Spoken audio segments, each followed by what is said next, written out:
Hi Virgo, this is your Vedic Astrology forecast for December 2014.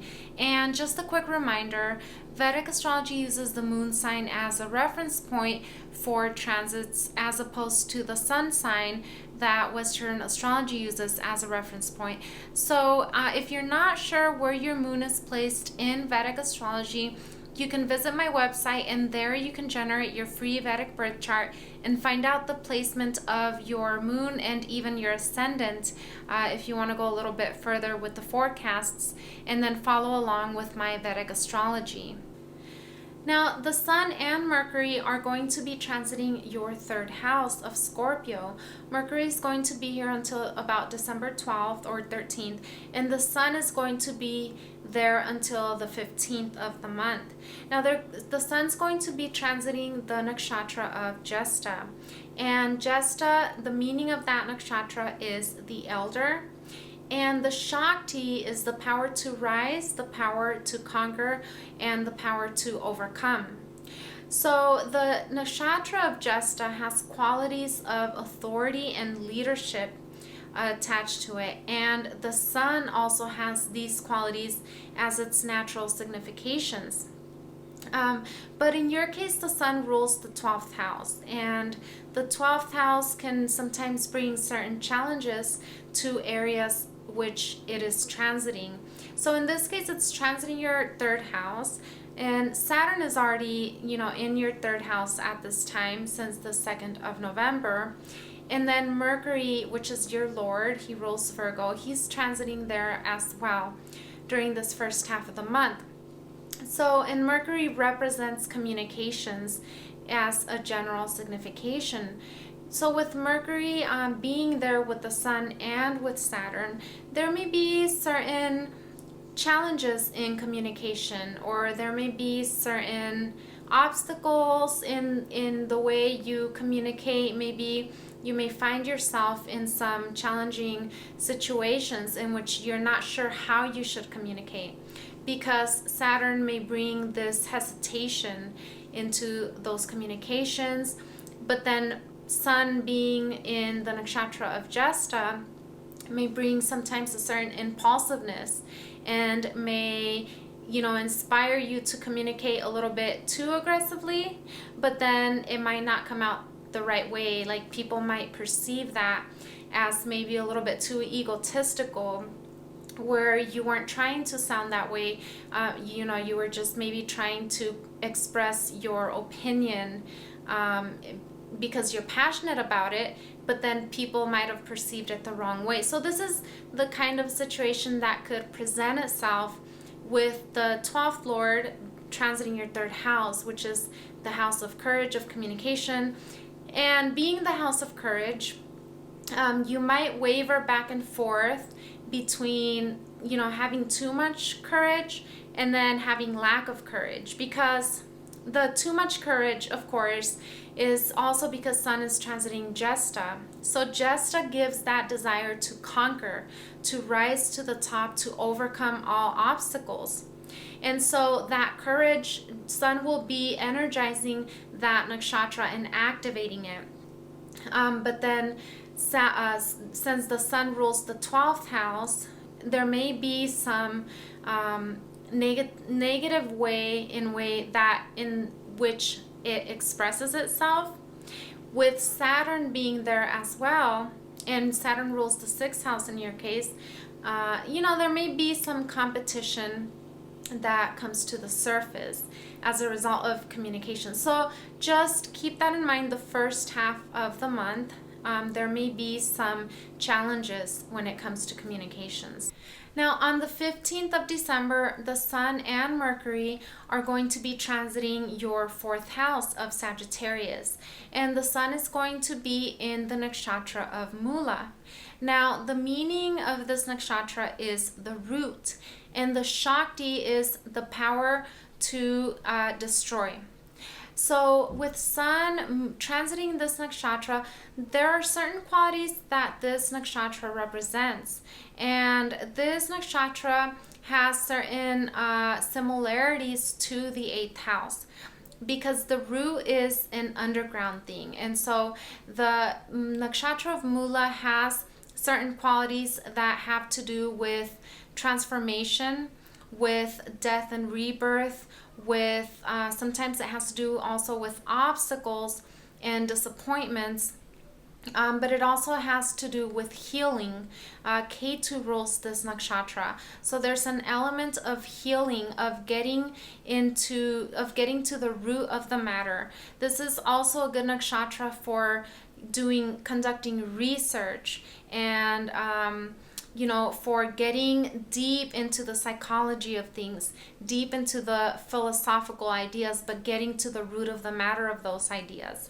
So this nakshatra represents many of the same things that the 8th house represents. Now, with Sun being your 12th lord, transiting the 4th house, the 4th house has to do with our home environment, with our comfort, with our stability, our mental peace, our general happiness, our emotions overall.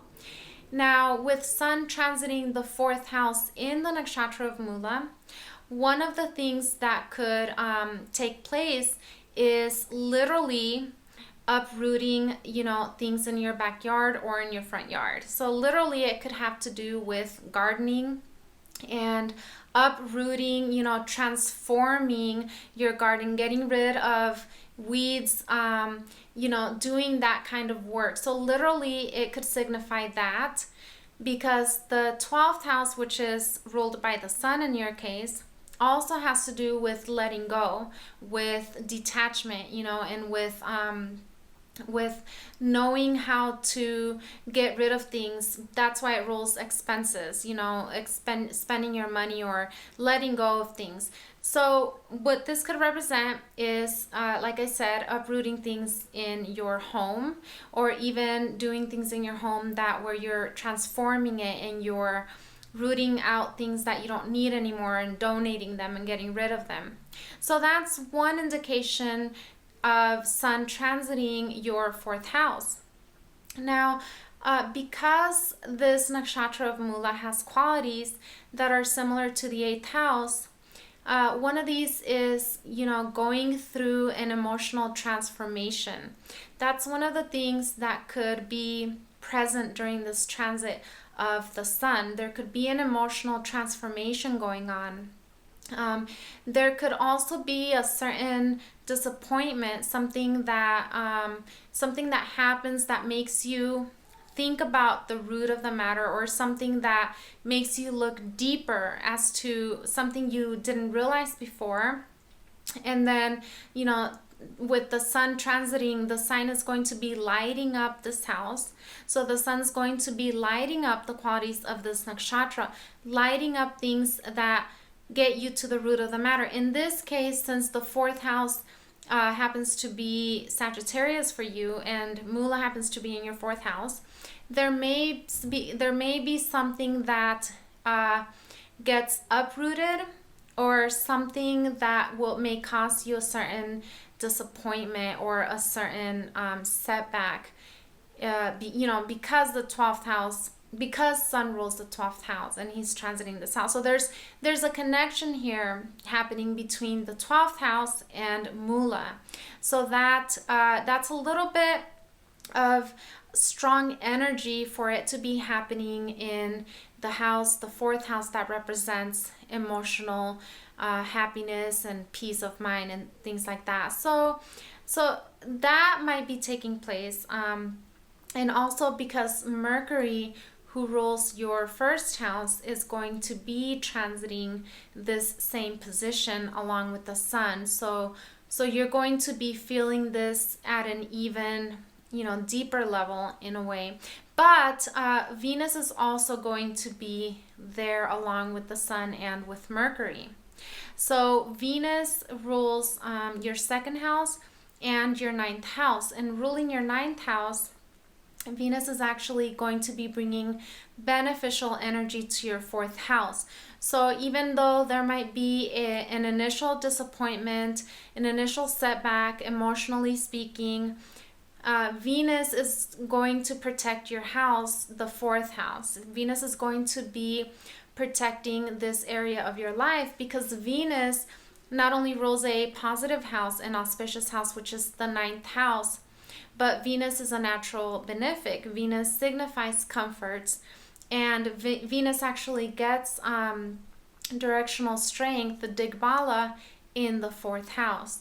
So, and Venus is going to be transiting the sign of Sagittarius throughout most of the month of December. Venus is going to be entering this sign on the 5th of December and will be there through the rest of the month. So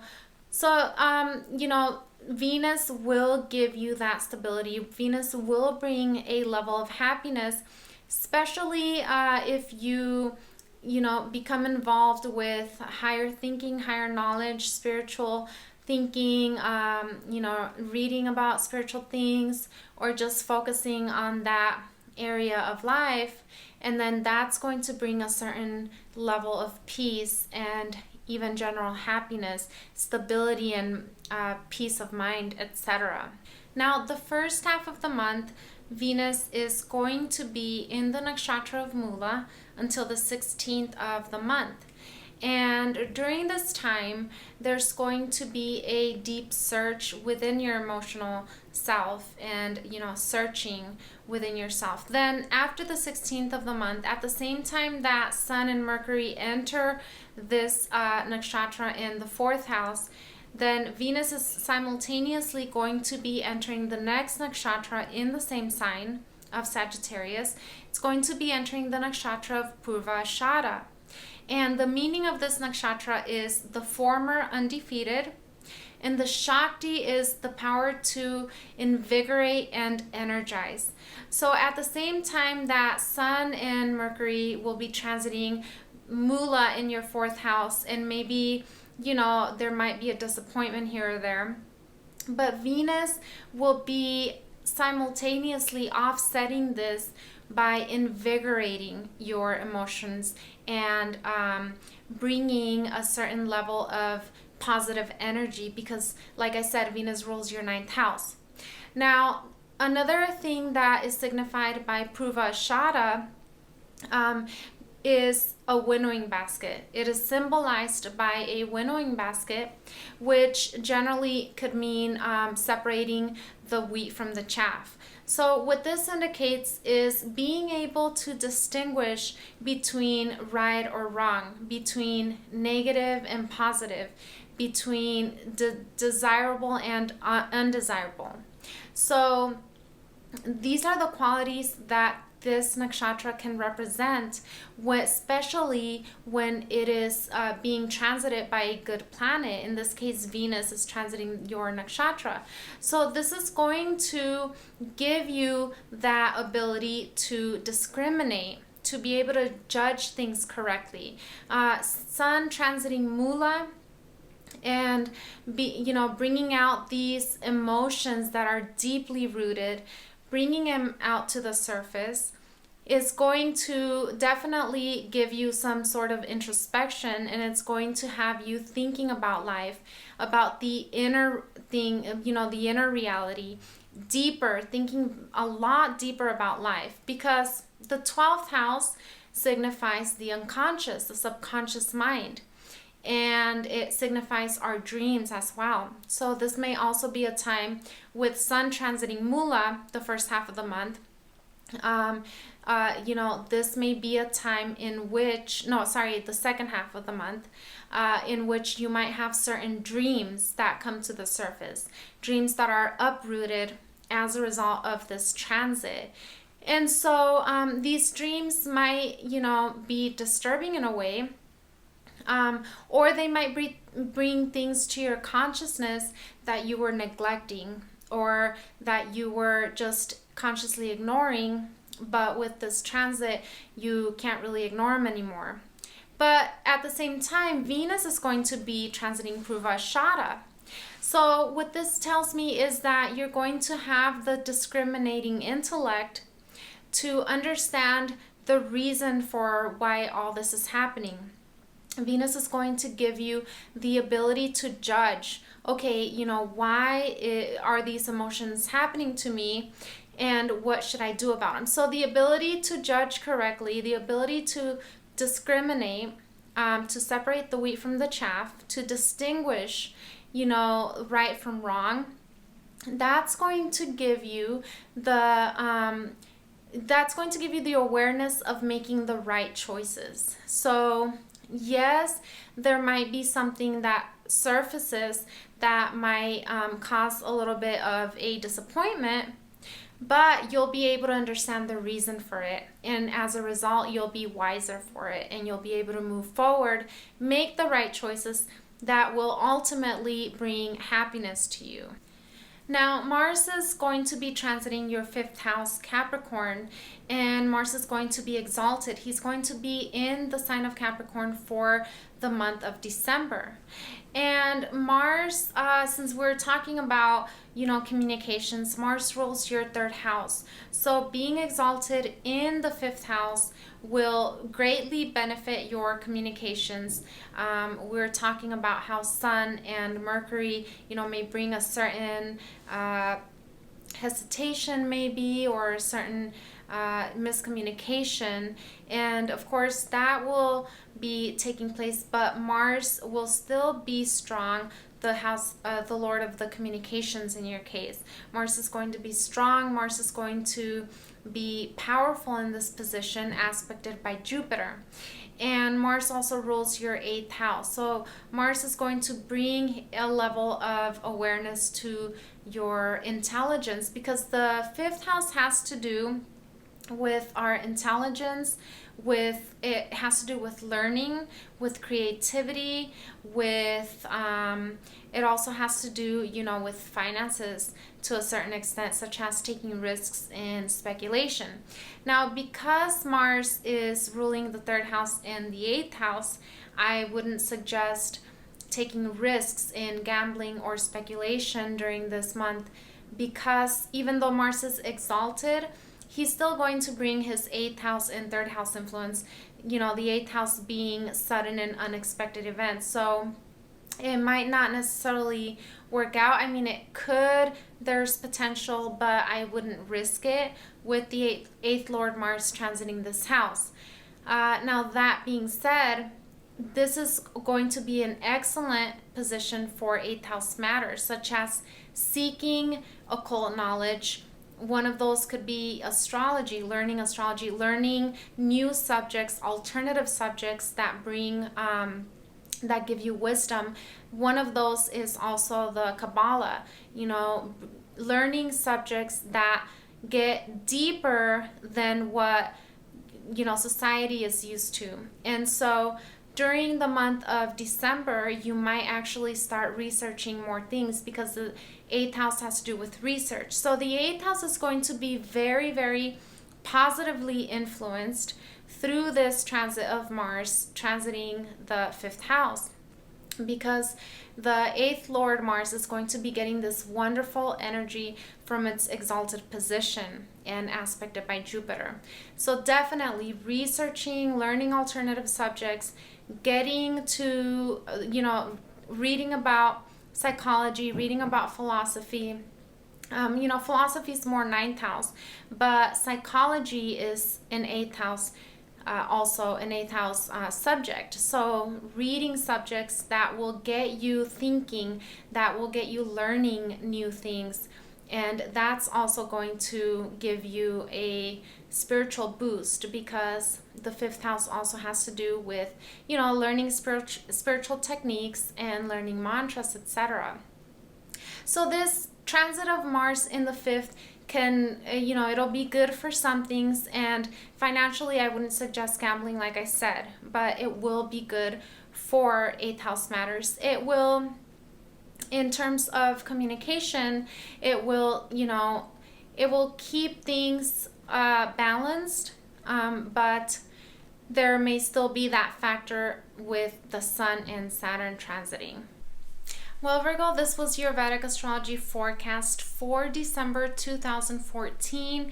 Thank you very much for watching. Stay tuned for additional forecasts, and don't forget to subscribe.